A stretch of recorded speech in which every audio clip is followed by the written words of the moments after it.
Hyderabad police ప్రజల ఒక ఆరోగ్య కాపాడడానికి అట్లానే పబ్లిక్ హెల్త్ ని దృష్టిలో పెట్టుకొని ఆల్రెడీ కల్తీ ఆహార పైన చాలా ఉక్కుపాదం మోపడం జరిగింది. ఇంకోటి సమస్య కూడా మా దృష్టికి రావడం జరిగింది.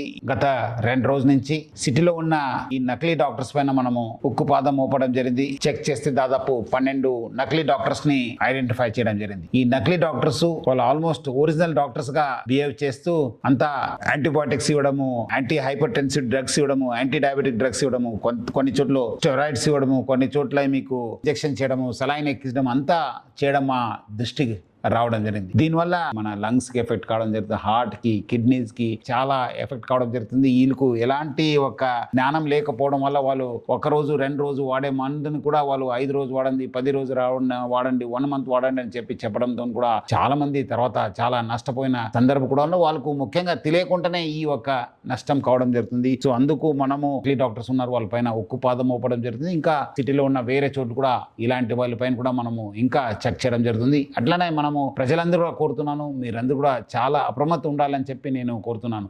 ఎందుకంటే ఏదో ఒక క్లినిక్, ఒక హాస్పిటల్ ఓపెన్ చేయాలంటే డిస్ట్రిక్ట్ మెడికల్ హెల్త్ ఆఫీసర్ ద్వారా వాళ్ళందరూ కూడా ఒక రిజిస్ట్రేషన్ సర్టిఫికేట్ తీసుకోవాలి. అది కూడా రిసెప్షన్ దగ్గర ప్రామినెంట్గా వాళ్ళు డిస్ప్లే చేయాలి. డాక్టర్స్ పేరు కింద వాళ్ళు డిగ్రీతో పాటు వాళ్ళు Telangana state medical council TSMC ఇచ్చే ఒక రిజిస్ట్రేషన్ నంబర్ కూడా వాళ్ళు డిస్ప్లే చేయాలి. సో దట్ పబ్లిక్ ఏమాదిరి అనుమానం వస్తే వాళ్ళు పోయి రిజిస్ట్రేషన్ ఆన్లైన్ tsmc.in చెప్పి మనం ఆ వెబ్సైట్ వెళ్ళి అక్కడ డాక్టర్ సర్చ్ అని చెప్పి ఫలానా డాక్టర్ ఫలానా అనే నంబర్ అని చెప్పి మనం తీసుకుని మనము టైప్ చేస్తే ఆయనకు ఉన్న డీటెయిల్స్ రావడం జరుగుతుంది. ఆ డీటెయిల్స్ రావడం లేదంటే మీరు ఆయన నకిలీ డాక్టరు. సో ప్రజలందరూ కూడా అట్లానే మీరు కొన్నిసార్లు మీరు అక్కడ ప్రజల ఒక నకిలీ డాక్టర్ ఒక బిహేవియర్ కూడా మీకు అర్థమవుతుంది. లేదంటే ఆయన చుట్టూ పని చేసే వాళ్ళు కూడా వాళ్ళ ఒక బిహేవియర్ చూస్తే కూడా అవుతుంది. ఇక్కడ అనుమానం వస్తే please have a second opinion. మీరు కూడా మీకు తెలిసిన డాక్టర్స్ కావచ్చు, ఎందుకంటే చాలా ఫ్యామిలీస్ కూడా ఈ మధ్యలో చాలా మంది డాక్టర్స్ ఉన్నారు, తెలిసిన వాళ్ళు ఉంటారు. వాళ్ళు ఒకసారి అడగండి, ఇట్లా నేను వెళ్ళాను, ఈ మందు ఇచ్చారని చెప్పి. తీవ్రమైన నష్టం జరిగేది కూడా మీరు ఆపొచ్చు, మీకు కూడా తెలుసుకోవచ్చు. ఇలాంటి